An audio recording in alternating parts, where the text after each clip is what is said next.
Assalamualaikum warahmatullahi wabarakatuh.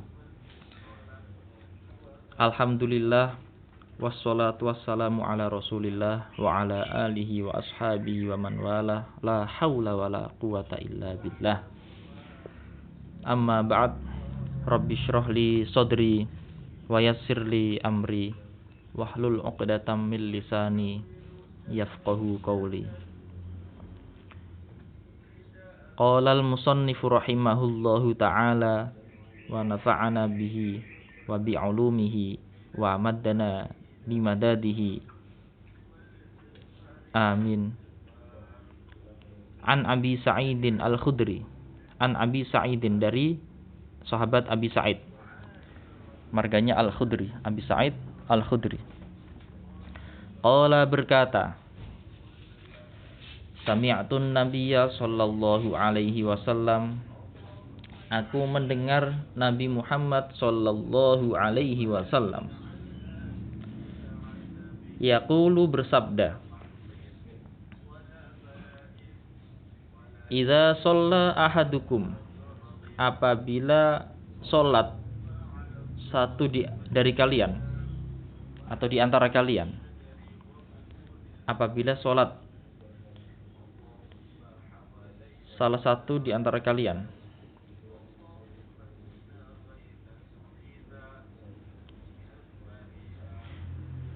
ila syai'in, menghadap sesuatu, yasturuhu, yang menghalanginya, minan nasi, dari manusia. Jadi etikanya orang sholat itu menaruh sesuatu di depannya, atau dia sholat dan di depannya ada sutroh istilahnya dalam fikih, atau sesuatu yang menghalanginya dari siapapun yang ada di depannya gitu. Sebagai pertanda kalau kamu sedang sholat dan nggak boleh ada siapapun yang melewati depan kamu tersebut. Ada sutroh, nggak ada sutroh, tetap nggak boleh siapapun untuk melewatinya. Cuma nanti bagi orang yang sudah menaruh sutroh, ada ketentuan tertentu. Fa'aroda ahadun, maka jika seseorang menghendaki atau ingin ayyajtaza, melewati, baina yadaihi, di hadapannya, fal yadfa'hu, maka hendaknya, atau fal yadfa'hu, maka doronglah dia, fal yadfa'hu, maka doronglah dia. Fa'in aba, jika dia enggan dan tetap di situ. Fa'in aba, jika dia enggan, fal yuqatilhu, maka secara bahasa arti qatala yuqatilu itu memerangi atau membunuh. Tapi yang dimaksud dalam kalimat ini, dalam hadis ini, fal yuqatilhu, maka doronglah lebih kuat. Fal yuqatilhu, maka doronglah lebih kuat. Fa innama huwa, sesungguhnya dia, syaitonun, itu setan. Jadi ketika kamu sudah menaruh sesuatu, menaruh sutroh di hadapan kamu, sutroh bisa berupa tembok. Ketika kamu sholat sendirian, dia nyari tempat yang di depannya ada penghalangnya, misal udah langsung di depan tembok gitu. Jadi sutrohnya adalah langsung tembok. Atau misal kalau paling depan udah nggak ada, cari tiang. Atau sutroh bisa berupa benda apapun, bisa diwakili dengan sajadah bisa. Kalau hukumnya apa namanya? Bagi orang yang sudah sholat dan menaruh sutroh di depannya, terus ada orang lewat di depannya, hukumnya mendorong tersebut adalah sunnah.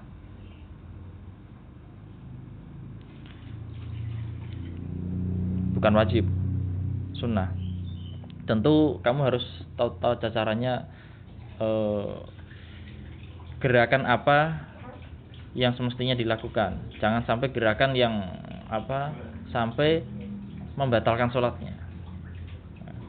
Disebutkan oleh ulama, enggak usah berpindah tempat, cukup tangan kamu saja yang menghampiri dia. An Hudzaifah qala berkata, qala Rasulullah sallallahu alaihi wasallam, Rasulullah sallallahu alaihi wasallam bersabda, fitnatur rajuli, fitnahnya seorang laki-laki atau cobaannya seorang laki-laki. Fitnahnya, cobaannya seorang laki-laki fi ahlihi, dalam keluarganya,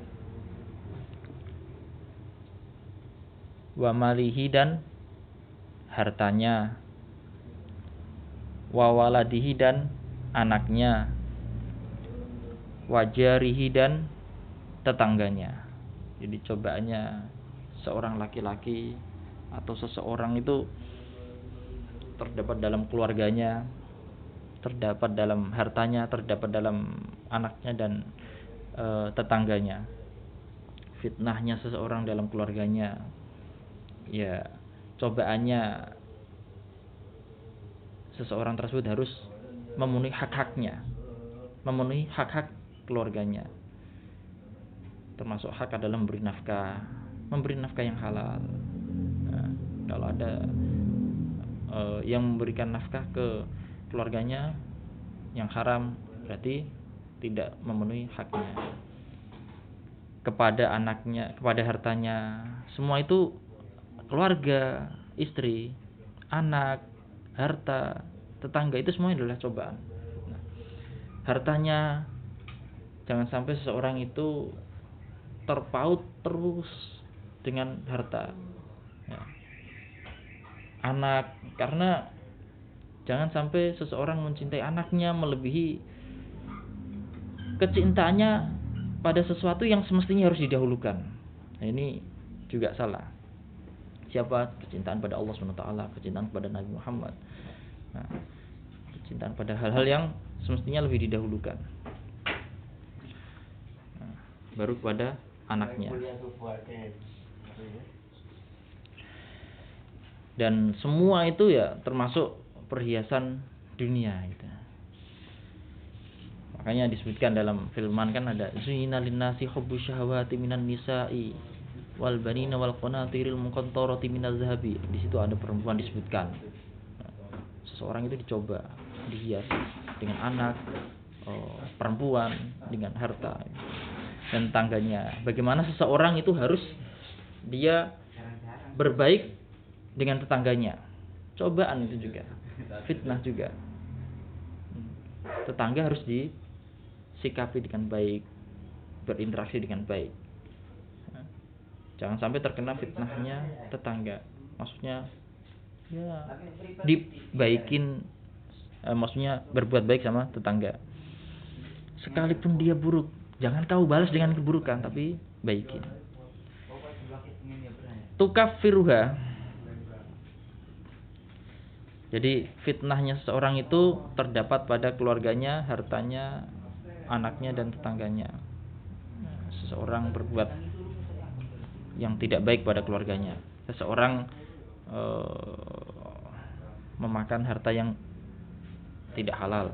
Seseorang kecintaannya pada anaknya berlebihan. Seseorang memusuhi tangganya itu cobaan semua, itu fitnah semua. Nah, kalau tidak baik tentu ya maksiat. Tukaffiruha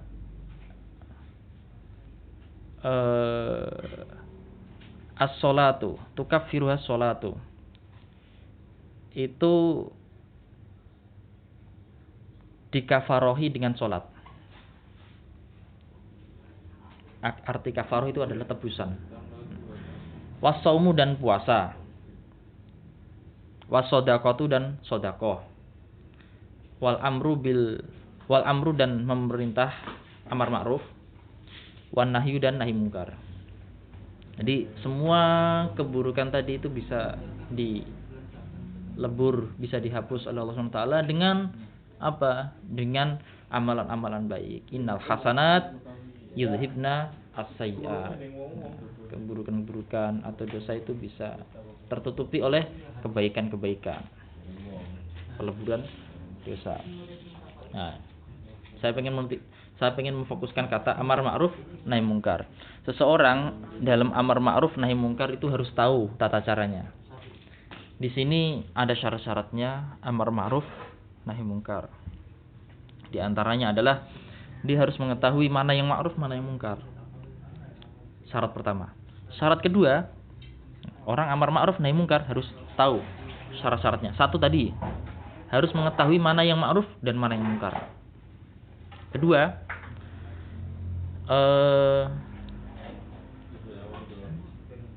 sikapnya itu tidak menyebabkan kemungkaran yang lebih besar.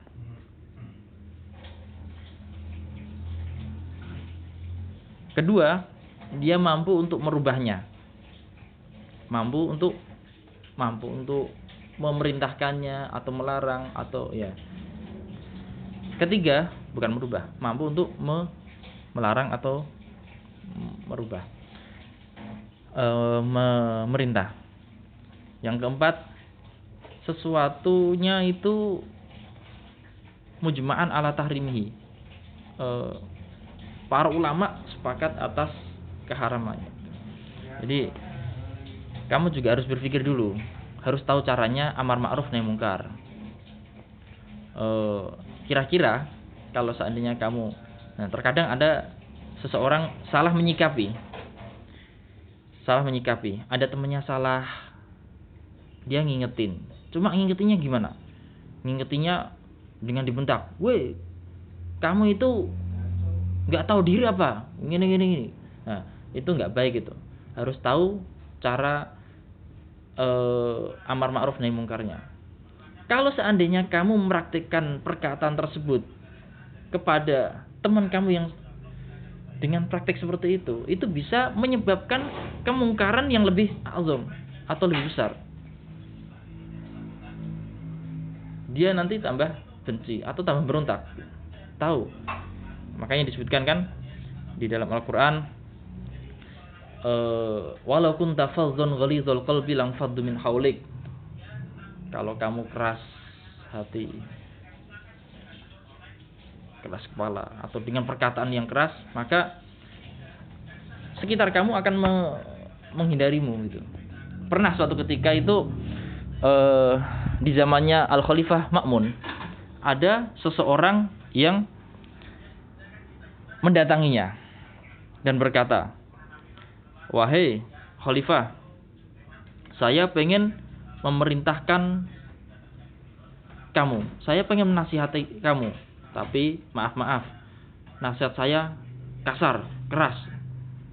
Ya, ketika Al-Khalifah Ma'mun dibilangin sama seseorang tersebut yang pengen memerintahnya amar ma'ruf dan melarang dengan nahi mungkar dengan keras, akhirnya dia berkata, "Ya hadza, ana lastu bi'a'zam zamban min Fir'aun, walasta anta atqa min Musa wa Harun."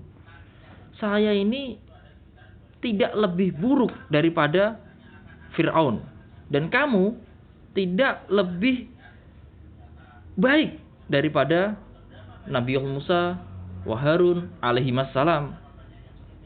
Kenapa kok kamu pengen menasihati saya dengan perkataan yang Nabi Musa saja dan Nabi Harun dibilangin atau dinasihati sama Allah Subhanahu wa taala untuk menasihati Firaun dengan perkataan yang halus. Dalam Al-Qur'an disebutkan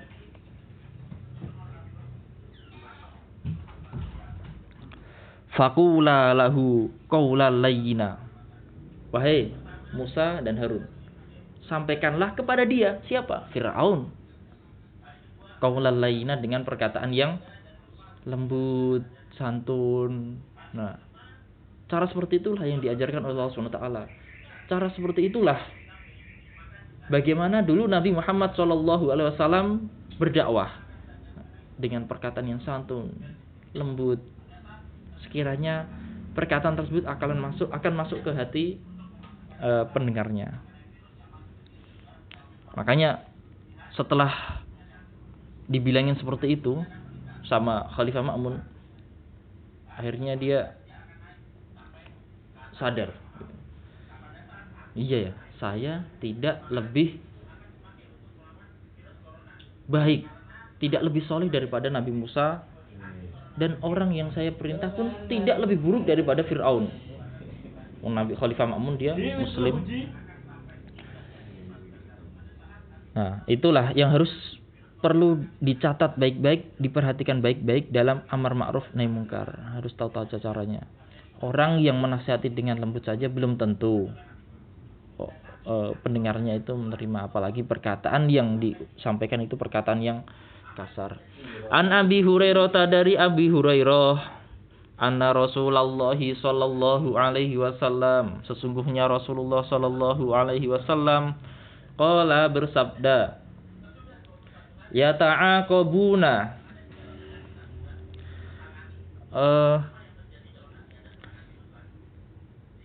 silih berganti, yata'aqabuna, silih berganti, fikum, di tengah-tengah kalian, malaikatun, malaikat, bil laili, di malam hari, wa malaikatun, dan malaikat bin nahari, di siang hari. Jadi Allah SWT itu mengutus para malaikat hafazah yang menjaga di malam hari dan di siang hari. Jadi ada malaikat yang ditugaskan oleh Allah SWT untuk bersip-sip, untuk menjaga, untuk malaikat hafazah yang bersip-sip di buminya. Penjaga malam, penjaga siang, sip malam, sip siang. Wa yajtami'una, dan mereka berkumpul fi sholatil fajri, di sholat fajar. Malaikat malam yang jaga malam dan yang jaga siang hari itu keduanya berkumpul, bertemu di waktu fajar, di sholat fajar. Wa sholatil asri, dan sholat asar.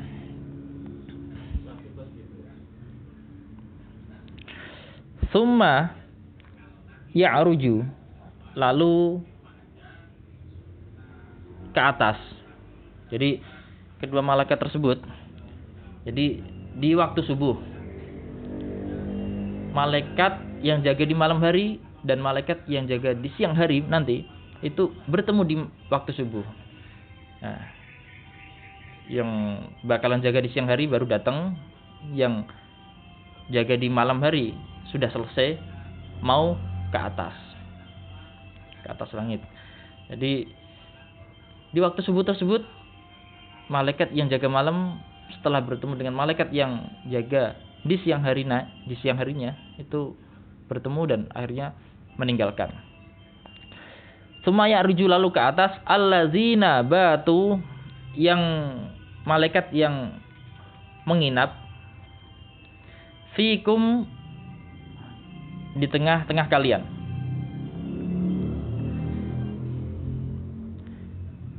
Fayas'aluhum. Lalu Allah tanya mereka. Fayas'aluhum, lalu Allah tanya mereka. Wa huwa a'lamu bihim, sementara Allah lebih mengetahui dari mereka. Sementara Allah lebih tahu dari mereka. Ini dalam tanda kurung tersebut. Allah menanya mereka. Ya, dalam tanda kutip, Allah lebih mengetahui daripada mereka. Pertanyaannya, kaifa taraktum, bagaimana kalian meninggalkan ibadi, hamba-hambaku? Fayaquluna, lalu mereka menjawab, taraknahum, kami meninggalkan mereka, wahum yusalluna, dan mereka sedang sholat, wa atainahum, dan kami mendatangi mereka, wahum yusalluna, dan mereka sedang sholat.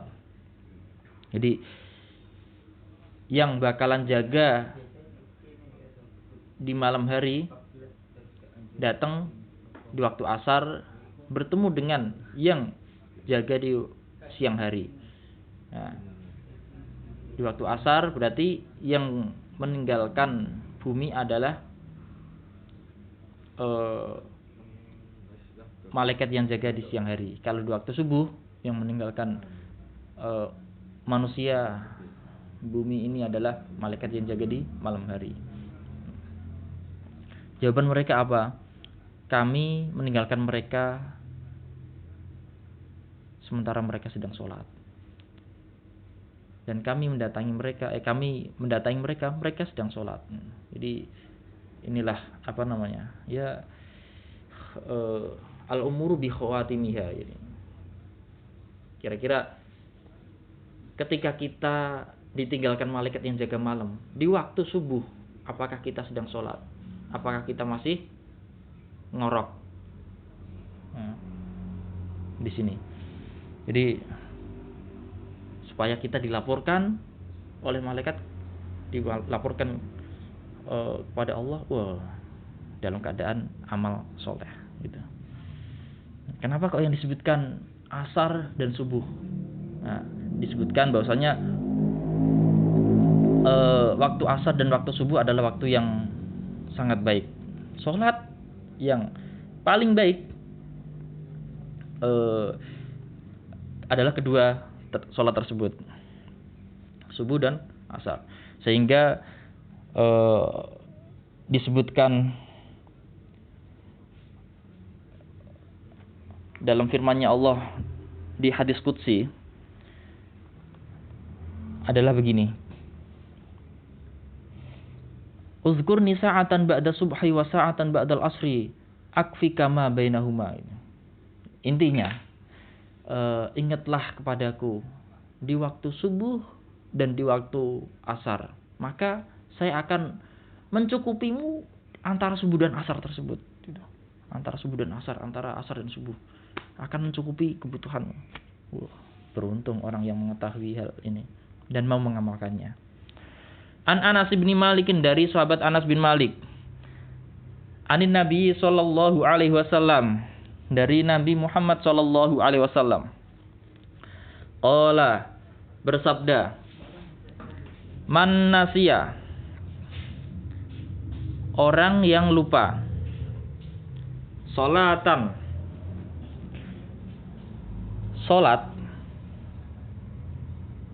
sampai waktunya salat habis dia belum melaksanakan salat.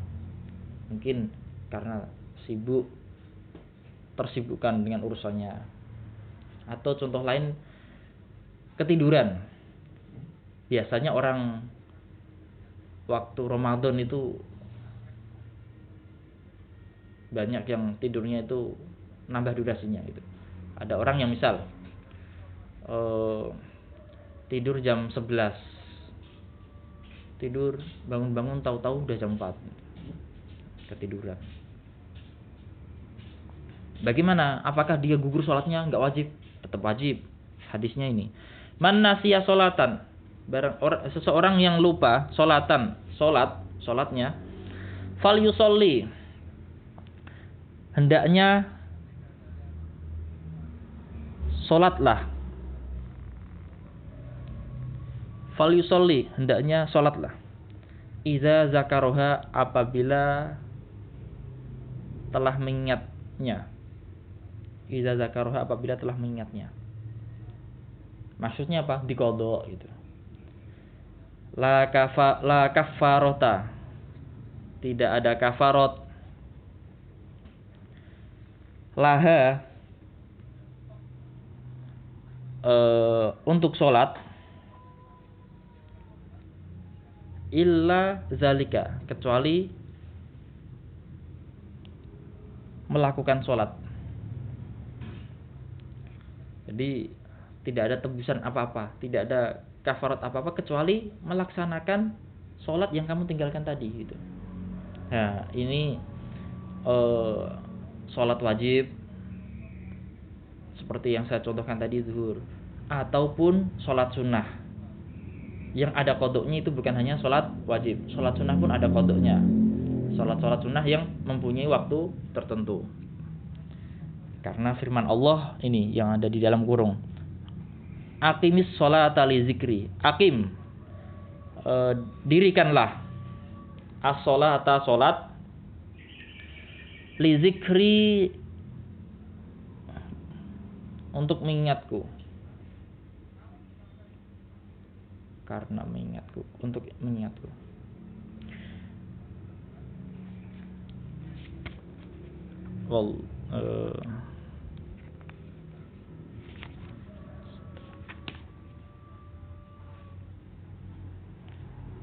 Satu, dua,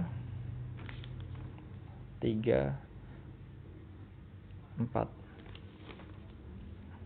Oke, cukup sampai di sini dulu. Wallahu a'lam bishawab. Walhamdulillahirabbil alamin. Wassallallahu ala sayyidil mursalin wa ala alihi wa ashabihi ajmain. Assalamualaikum warahmatullahi wabarakatuh.